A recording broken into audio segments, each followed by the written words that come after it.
Assalamualaikum warahmatullahi wabarakatuh. Salam sejahtera untuk kita semua.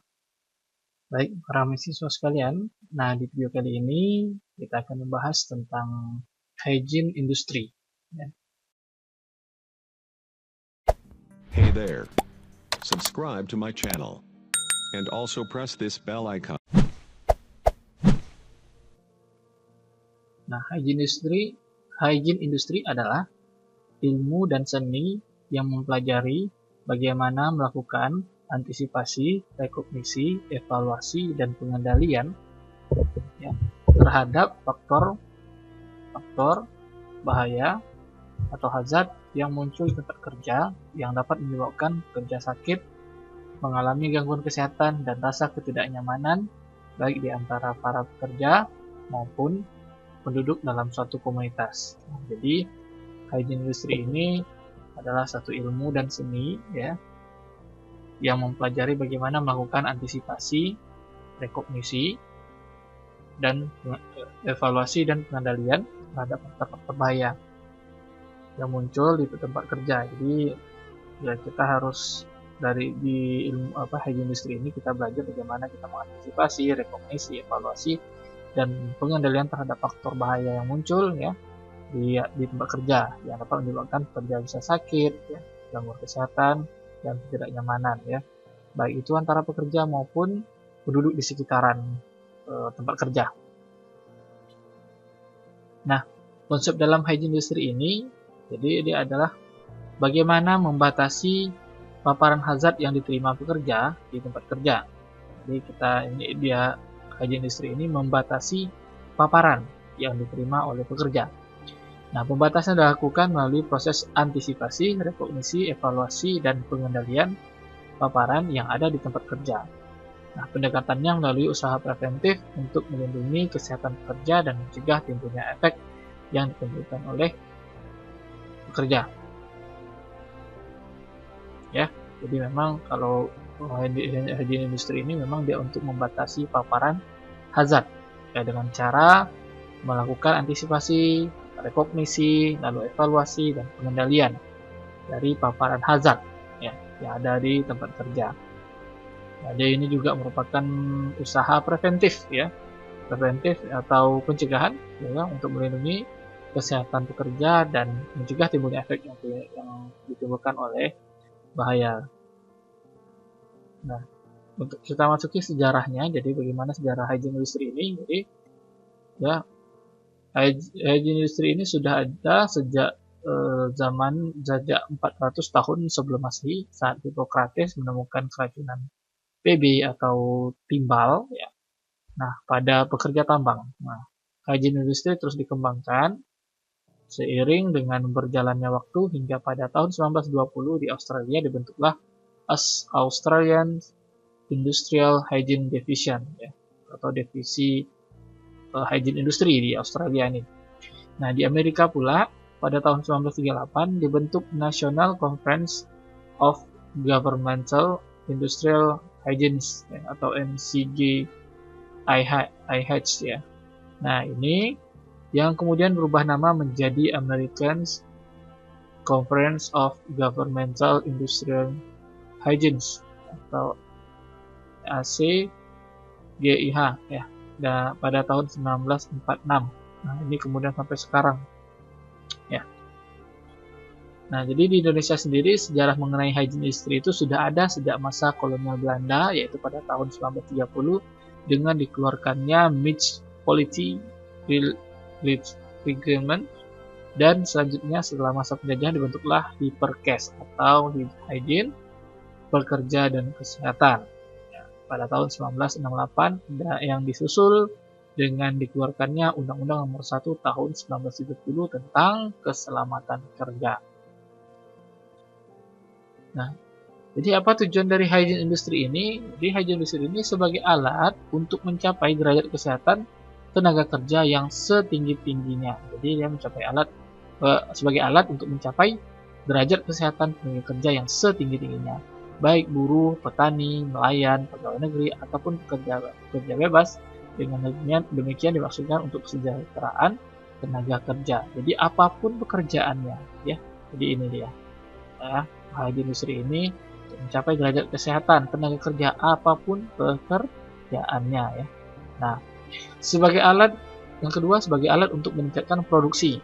Jadi ya jelas memang karena dia tadi bersifat preventif ya, mencegah, deteksi, ya, antisipasi, rekognisi, evaluasi dan pengendalian ya. Sehingga secara logika ketika bahaya sudah diatasi, maka akan meningkatkan produktivitas atau produksi yang berlandaskan kepada meningginya efisiensi dan daya produktivitas manusia dalam produksi, karena dia sudah merasa nyaman, aman saat bekerja, hingga produktivitas pun akan meningkat.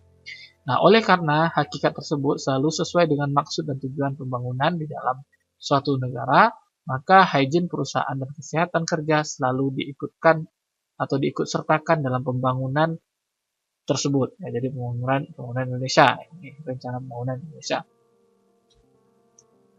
Nah, itu tadi tujuan. Nah, ini sekarang kita bahas adalah ruang lingkup kegiatan dari aktivitas hygiene industry. Ya, jadi hygiene industry ini mencakup kegiatan pertama adalah mengantisipasi dari kata antisipasi, kemudian rekognisi dari kata ya rekognisi atau mengenal ya, lalu kemudian mengevaluasi ya, kata dasarnya adalah evaluasi, dan yang terakhir ada mengendalikan atau pengendalian. Nah, biasanya kalau pengen gampang diingat ya kita bilang saja ini AREP ya, AREP. A-nya itu antisipasi, R-nya itu rekognisi, E-nya itu evaluasi, dan P adalah pengendalian. Ya, nah, itu tahap kegiatan dari aktivitas hygiene industry. Ya. Nah, kita masuk ke pertama adalah mengantisipasi atau antisipasi. Jadi, antisipasi ini merupakan kegiatan untuk memprediksi potensi bahaya dan risiko di tempat kerja. Tahap awal dalam melakukan penerapan hygiene industri perusahaan di tempat kerja. Nah, jadi ini kita mengantisipasi ya.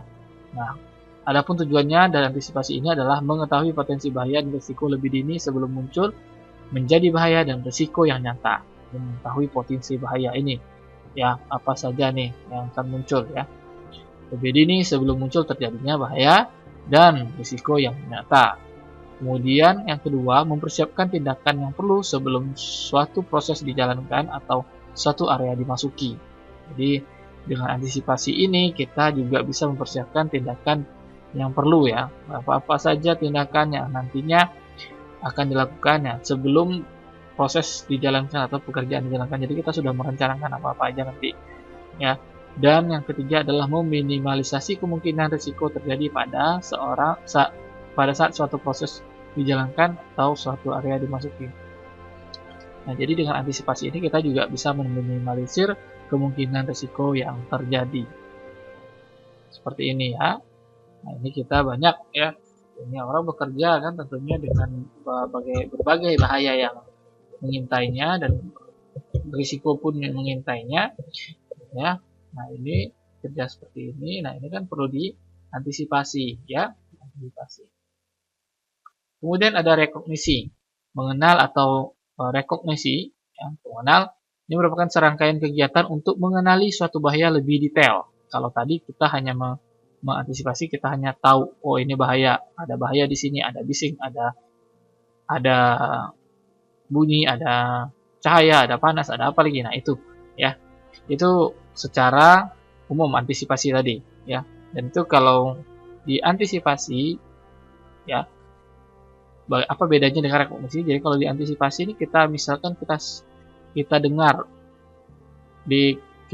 saja perusahaan atau pabrik semen. Nah, tentunya akan terbayang di kita apa? Debu kan, debu semen. Nah, seperti itu ya. Jadi ada debu, ada ergonomi dan lain segala macam. Nah, itu adalah bahayanya kan, yang terbayang kita bahayanya apa? Nah, itu debu ya, kemudian ada ergonomi, ada panas dan lain-lain ya. Nah, kemudian dari situ kita akan merekognisi atau mengenal. Nah, disinilah kita lebih tahu dalam benar nggak debunya nih, bagaimana jenisnya. Jadi ini mengenali suatu bahaya lebih detail dan lebih komprehensif dengan menggunakan suatu metode yang sistematis sehingga dihasilkan suatu hasil yang objektif dan bisa dipertanggungjawabkan. Di mana dalam rekognisi ini kita melakukan pengenalan dan pengukuran untuk mendapatkan informasi tentang konsentrasi, dosis, ukuran partikel, jenis kandungan atau struktur dan sifat. Nah, jadi kalau di rekognisi ini kita lebih detail lagi. Bedanya dengan antisipasi. Antisipasi kita hanya dengar, oh itu ada bunyi, ada bising di situ. Oh di situ ada panas. Tapi kita belum tahu itu berapa derajat panasnya. Kita tidak tahu juga berapa desibel kebisingannya. Ya, itu antisipasi. Kemudian untuk mengetahui lebih dalam, ya, kita masuk ke proses rekognisi, mengenal lebih dalam. Nah, disinilah baru kita tahu tadi panasnya berapa, suhunya Celcius, berapa derajat Celcius, lalu kemudian bisingnya berapa desibel, ya. Nah, lalu kemudian dosisnya berapa, kalau misalkan debu, ukuran partikelnya, debunya ini besar atau kecil, jenisnya apa, ada debu timbal, debu apa, asbes, segala macam, dan kandungannya apa. Nah, ini struktur dan sifatnya. Jadi ini kita lebih detail, ya. Di rekognisi ini kita lebih detail. Nah, tujuannya untuk apa dari ini, ya, dari rekognisi ini? Jadi kita mengetahui karakteristik suatu bahaya secara detail, ya. Dari sifatnya, dari kandungannya, dari efek yang akan dihasilkannya, lalu severity-nya, kemungkinan untuk menjadikan sakit atau celaka, lalu kemudian bagaimana pula pajanannya, ya kan, apakah melalui udara atau melalui air atau melalui makanan, ya, atau melalui kulit atau bagaimana, ya, dan besarannya itu. Lalu kemudian yang kedua, mengetahui sumber bahaya dan area yang berisiko. Nah, di sini dari rekognisi ini kita akan tahu ini sumbernya dari mana bising ini, mesin ini contohnya, dari mana sumber panas tadi yang saya bilang, panas dari mesin ini atau dari mana, dan area siapa yang berisiko nih, pekerja mana yang berisiko. Nah, ya, itu di hygiene industry. Lalu kemudian yang ketiga, mengetahui pekerja yang berisiko. Itu tadi area yang berisiko, ini pekerja yang berisiko. Jadi ini ya. Nah, inilah tujuan dari pengenalan. Selanjutnya ini dia contohnya ya. Ini kalau kita ini misalkan adalah jenis bahan kimia, ya, bahan kimia misalkan yang kita beli atau ada reagen atau apa yang kita gunakan. Nah, kita harus mengenalinya, ya, ini bahan kimia jenis apa, kemudian bersifat apa. Ini ada korosif kan, ada korosif, ya, ada eksplosif, nah bisa mudah meledak atau mudah terbakar atau iritasi, ya, atau kemudian bisa menguap dan polusi, ini juga jadi apa namanya, pencemaran atau racun, dan ada radiasi. Nah, ini tergantung nih bahan-bahan yang digunakan. Ini ada biasanya label ini, dan disinilah kita tahu sifat-sifatnya, ya. Nah, itu tadi dari rekognisi. Nah, kemudian kita masuk ke tahap yang ketiga, yaitu tahap evaluasi atau penilaian. Nah, pada tahap ini, ya, evaluasi lingkungan, nah, dilakukanlah pengukuran, pengambilan sampel, dan analisis di laboratorium. Ini kalau misalkan ada di lingkungan, kita tes debunya benar nggak, berapa ininya, ya, debu apa sih sebenarnya, kita akan teliti lebih dalam. Nah, melalui penilaian lingkungan dapat ditentukan kondisi lingkungan kerja secara kuantitatif dan terinci, serta membandingkan hasil pengukuran dan standar yang berlaku, sehingga dapat ditentukan perlu atau tidaknya teknologi pengendalian, ada atau tidaknya korelasi kasus kecelakaan dan penyakit kerja dengan lingkungannya, serta sekaligus merupakan dokumen data di tempat kerja. Jadi di evaluasi ini kita akan menilai apa-apa saja yang menyebabkan atau misalkan ada bahaya di situ, dan secara kuantitatif, misalkan ada desibel, ada berapa desibel, secara terinci, sumbernya dari mana, dan bagaimana polanya tadi sudah kita kenali dan kita antisipasi dan kita kenali, ya. Nah, ini kemudian kita bandingkan dengan ukuran standar. Ya, standarnya berapa yang berlaku. Kalau misalkan berlebih, berarti ini harus nah, sehingga dapat ditentukan untuk perlu dilakukan teknologi pengendalian. Jadi kalau misalkan melewati standar, maka kita perlu lakukan pengendalian. Ada atau tidaknya korelasi, dan ada atau tidaknya korelasi kecelakaan. Jadi ada nggak hubungannya? Ya, misalkan tadi dengan debu terhadap misalnya batuk-batuk atau jatuh atau terpleset. Nah, gitu ya. Itu kecelakaan. Kalau penyakit, ya itu tadi batuk-batuk, ya, kanker paru dan segala macam. Nah, ada korelasinya, ya. Nih. Nah, tujuan dari evaluasi ini apa, ya?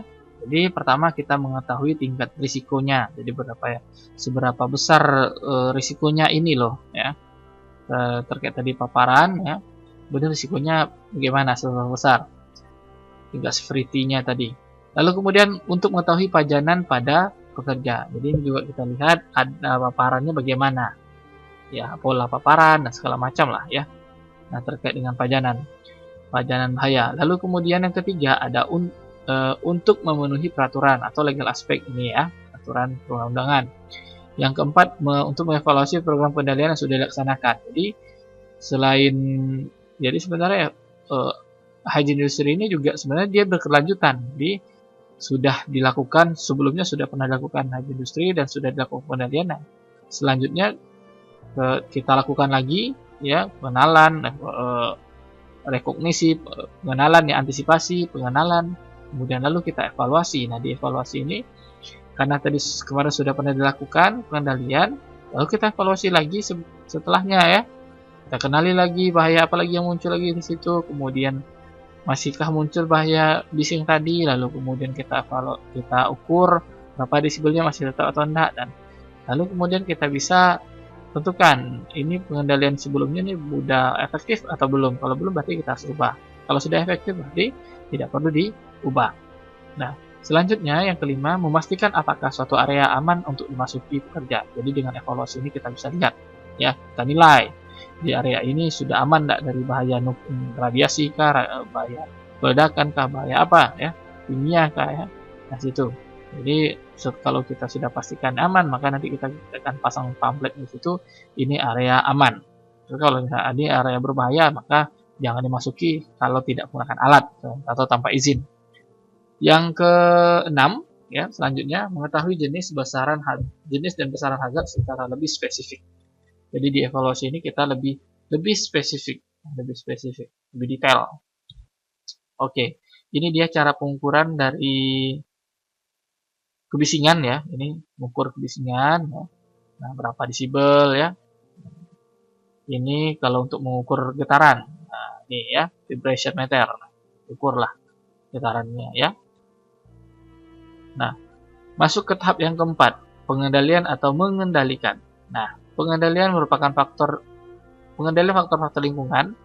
Kerja sesungguhnya dimaksudkan untuk menciptakan atau memelihara lingkungan kerja agar tetap sehat dan aman atau memenuhi persyaratan kesehatan dan norma keselamatan, sehingga tenaga kerja terbebas dari ancaman gangguan kesehatan dan keamanan, serta atau tenaga kerja tidak menderita penyakit akibat kerja dan tidak mendapatkan kecelakaan kerja.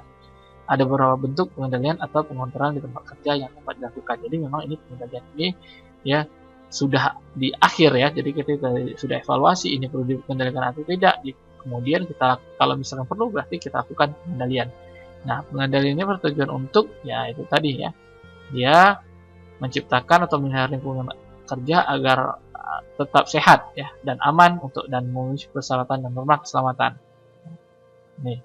Nah, bagaimana tahap-tahapannya atau tingkatan dari pengendalian ini? Ini dia ya pengendalian risikonya. Jadi yang paling tinggi ada eliminasi, substitusi, modifikasi atau engineering control ya. Dan isolasi. Nah, ini juga termasuk engineering control. Lalu kemudian ada administrasi ya, administrasi. Lalu kemudian terakhir itu ada APD ya atau PPA ya. Nah, ini. Nah, kita bahas dulu eliminasi. Mungkin di video sebelumnya pernah kita pelajari terkait dengan pengendalian. Nah, ini kita bahas lagi ulang. Jadi eliminasi itu adalah menghilangkan sama sekali bahaya yang ada. Nah, pada kasus mesin yang menimbulkan kebisingan, maka untuk menghilangkan bahaya adalah dengan tidak menggunakan mesin tersebut sama sekali. Nah, ini ya. Jadi memang betul-betul menghilangkan bahaya itu. Tidak ada sama sekali, berarti bunyi bisingnya pun tidak ada terkena ke manusia. Ya. Nah, jadi ini kalau ingin pahami lagi eliminasi ini ada objek, ada subjek. Ya, objeknya adalah sumber bising atau bisingnya, sumber bahayanya. Kemudian subjeknya adalah manusia. Nah, di sini bagaimana dieliminasi ini? Ya, intinya kita menghilangkan objek atau menghilangkan subjek atau memindahkan subjek ini supaya tidak kena, ya. Nah, ini contohnya tadi ini menghilangkan objek, bahayanya, bisingnya, gitu kan ya. Kita hilangkan. Yang kedua, ini contoh lain ya. Misalkan ini di pabrik mobil, ya, pabrik mobil atau di perusahaan tambang ya. Saya pernah lihat itu ya. Nah, kalau di pabrik mobil itu ya, proses pembentukan atau perakitan rangka mobil itu sudah menggunakan robot. Nah, ini adalah contoh dari eliminasi, bukan substitusi ya. Ini adalah contoh eliminasi. Kenapa eliminasi? Karena manusianya sudah tidak berkontak di situ atau tidak terpapar di situ. Ya, digantikan dengan robot. Jadi manusia hanya dari jauh saja, ya, memantau dari jauh saja. Nah, itu berarti bahayanya pun sudah hilang dari manusianya. Oke, ya. Nah, kemudian selanjutnya ada substitusi. Nah, bila eliminasi tidak dilakukan, maka upaya berikutnya adalah substitusi, yaitu mengganti dengan sesuatu kondisi yang kurang berbahaya. Ini ya. Jadi kita mengganti. Kalau eliminasi tadi kita hilangkan orangnya, kita pindahkan hingga robot yang masuk gitu kerja. Jadi orangnya bekerja, tidak bekerja lagi ya di situ. Tidak mengelas lagi atau merakit lagi mobil itu. Nah, kalau disubstitusi, orangnya ini bekerja terus, cuman alat ini diganti, atau ibarat kata yang menimbulkan bahaya ini diganti. Ya, ini contohnya ada kucing ya, jadi peliharaannya buaya diganti dengan kucing. Nah, contoh lain ya berarti kalau misalkan bahan kimianya itu berbahaya, bersifat korosif, maka kita ganti yang tidak bersifat korosif untuk tubuh manusia, misalkan ya. Ini kita ganti. Jadi biar tetap berjalan prosesnya, tapi bahannya atau alatnya kita ganti seperti itu ya. Nah, selanjutnya ada rekayasa atau isolasi. Nah, di sini merupakan pilihan berikutnya setelah substitusi. Jadi kalau misalnya substitusi, nggak jumpa penggantinya, atau terlalu mahal, atau memang betul-betul kita tak mampu nih, atau memang nggak ada nih penggantinya, memang harus pakai inilah gitu ya. Nah, jadi selanjutnya adalah kita isolasi. Jadi bahaya itu ada, tetap ada, cuman diisolasi. Jadi supaya tidak terpapar ke manusianya. Ini ya. Nah, jadi ya, lihat aja di gambar ini. Jadi manusianya kan tidak apa-apa ya, karena sudah diisolasi. Nah, pengendalian ini dilakukan dengan memanfaatkan pengetahuan di bidang rekayasa untuk menghilangkan atau mengurangi risiko seperti modifikasi alat, ventilasi, pengaman alat, otomatisasi, dan sebagainya. Nah, jadi di sini K3 juga harus berkolaborasi terkait dengan rekayasa atau isolasi atau engineering control ini. Ahli K3 juga harus berkolaborasi ya dengan engineering atau anak teknik ya. Nah, terkait dengan rekayasa ini. Mana yang perlu isolasi, berarti bagaimana desain isolasinya ya, seperti itu. Selanjutnya yang keempat, administrasi. Nah, ini merupakan kalau misalkan engineering control tidak bisa atau sudah dilakukan, nah selanjutnya kita lakukan administrasi. Nah, di sini risiko dapat dikurangi dengan menetapkan prosedur dan instruksi kerja dengan contoh berikut. Mengurangi karyawan terpapar. Jadi kalau misalkan ini kita kurangi karyawan terpapar, kita bagi shiftnya ya, atau kita bagi waktunya. Sama ini juga. Ini kalau ini mengurangi karyawan terpapar berarti yang kerja di situ sedikit. Kalau mengurangi waktu paparan berarti ini kita batasi waktu paparannya, jadi bisa secara rolling per 15 menit kah ya, sesuai dengan batasan ininya ya, paparan batasan atau nilai ambang batasnya, atau pakai shift ya. Nah, itu. Atau hanya 15 menit aja boleh masuk di situ ya. Atau 15 menit aja boleh bekerja, kemudian kerjakan yang lain. Itu ya. Giliran lah ya. Nah, kemudian yang ketiga, membuat persyaratan pembelian alat dan bahan yang berwawasan ketiga. Nih, jadi kalau administrasinya ini ya, kalau membeli alat itu ya harus sesuai lah, harus berwawasan ketiga.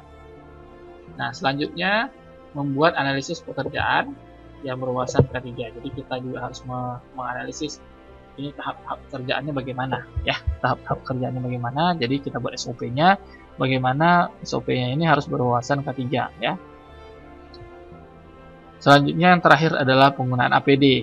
Nah, ini merupakan tahap terakhir dari hierarki pengendalian, dan bila upaya lain tidak dapat memenuhi atau maksud menghilangkan untuk mengurangi risiko secara maksimal. Nah, dalam pemakaian alat pelindung diri ada beberapa hal yang harus diperhatikan. Pertama, lihat APD-nya sesuai tidak dengan jenis bahayanya, tentu ya. Kalau misalkan bising, nah itu harus sesuai, kita harus pakai air mask atau air plug ya, seperti itu. Jangan hanya helm saja ya. Nah, kemudian kalau misalkan panas, berarti kita harus pakai apa? Ya sesuaikan, apa sarung tangan kah atau baju anti panas ya, seperti itu. Jadi sesuaikan APD-nya.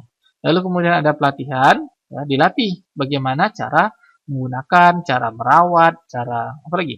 Ya, cara menggunakan, cara merawat ya, dari APD tersebut. Karena kan dalam penelitian itu pernah lihat bahwa ada pekerja itu tidak tahu cara merawatnya, tidak tahu cara menggunakannya. APD-nya ada tapi dia tidak tahu cara menggunakan atau cara merawat APD tersebut, sehingga APD itu tidak dipakai. Kenapa tidak dipakai? Ya karena pertama tidak nyaman atau tidak sesuai ukuran atau tidak tahu cara makainya. Nah, selanjutnya pengawasan. Jadi ini perlu juga ya. Jangan hanya dikasih APD tapi tidak diawasi, ya. Disuruh pakai APD tapi tidak diawasi, karena ya tahulah pekerja itu ya biasanya kalau tidak ada pengawasan dia tidak akan mau menggunakan, ya. Kemudian yang keempat, nah ini tadi perawatan alat pelindung diri. Jadi pelatihan di materi pelatihan itu juga harus ditambahkan, ya. Di materi pelatihan ini harus tambahkan bagaimana cara merawat APD, ya. APD. Nah inilah proses pengendalian yang terakhir ya. Ini pengendalian terakhir. Jadi nah ini jadi sesuaikanlah ya. Nah, di pengendalian ini sebenarnya tidak harus bertahap ya. Bisa saja bertingkat ya, tapi tidak harus hanya saya hanya bisa kasih APD saja ya. Nah, kalau di lapangan kalian akan temukan sudah ada tidak hanya satu jenis pengendalian, tapi mereka sudah banyak ya.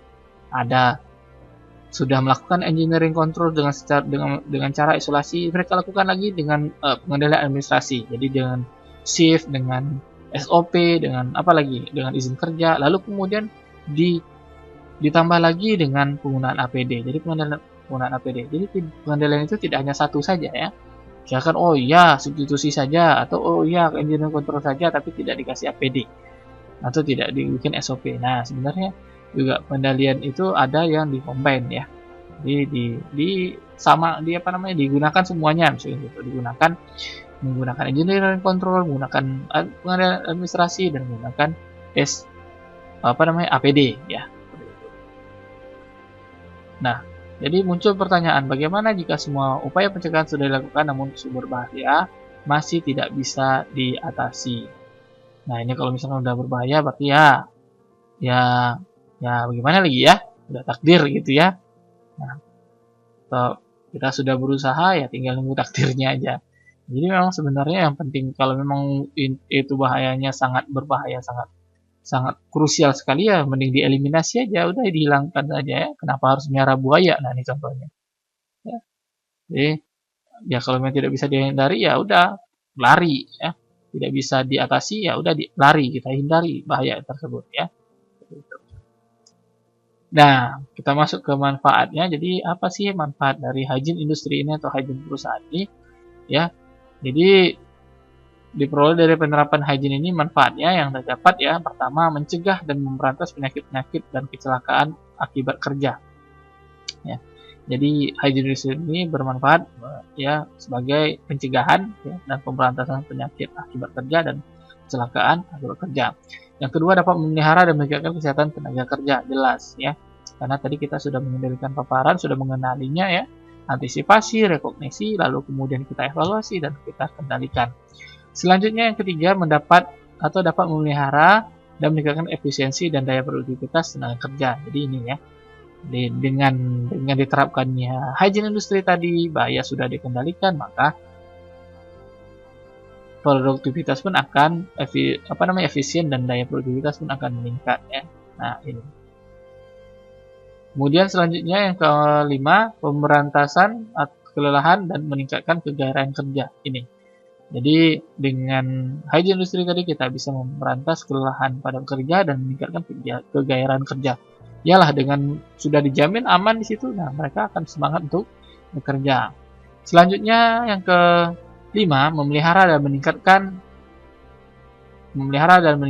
hygiene dan sanitasi perusahaan pada umumnya, seperti kebersihan ruangan, ya ini cara pembuangan sampah dan sisa-sisa pengolahan. Karena tadi kita sudah belajar antisipasi, sudah belajar rekognisi, dan sudah belajar evaluasi. Jadi evaluasi dan pengendalian. Nah, dari situ sudah, kalau sudah mereka sudah dapat pelatihan ini, maka akan terbentuklah ini ya kebersihan ruangan pun akan dijaga, kemudian membuang sampah pun ya sesuai, lalu kemudian sisa pengolahan pun juga ya limbahnya juga diamankan seperti itu. Selanjutnya, keenam, memberikan perlindungan bagi masyarakat sekitar untuk perusahaan agar terhindar dari pengotoran dan bahan-bahan di perusahaan yang bersangkutan. Ini terkait dengan limbah maupun bahaya lainnya ya. Jadi melindungi warga sekitar. Kemudian selanjutnya, memberikan perlindungan masyarakat luas konsumen dari bahaya-bahaya yang mungkin ditimbulkan oleh hasil-hasil produksi perusahaan. Ini juga ya. Jadi juga bukan hanya pekerjanya saja di situ ya, proses kerjanya saja, tapi juga sampai ke hasil produksinya, produk yang akan dipasarkan itu harus aman. Ya harus aman dan harus aman dan safety ya, aman, selamat ya. Nah, itu tadi pembahasan kita tentang hygiene industry. Ini kita bahas secara umum saja karena di dasar K3 ya. Nanti untuk lebih dalamnya lagi nanti ada di peminatan K3 di mata kuliah hygiene industry. Semoga video ini bermanfaat bagi Anda semua ya. Saya akhiri. Assalamualaikum warahmatullahi wabarakatuh dan salam sejahtera untuk kita semua.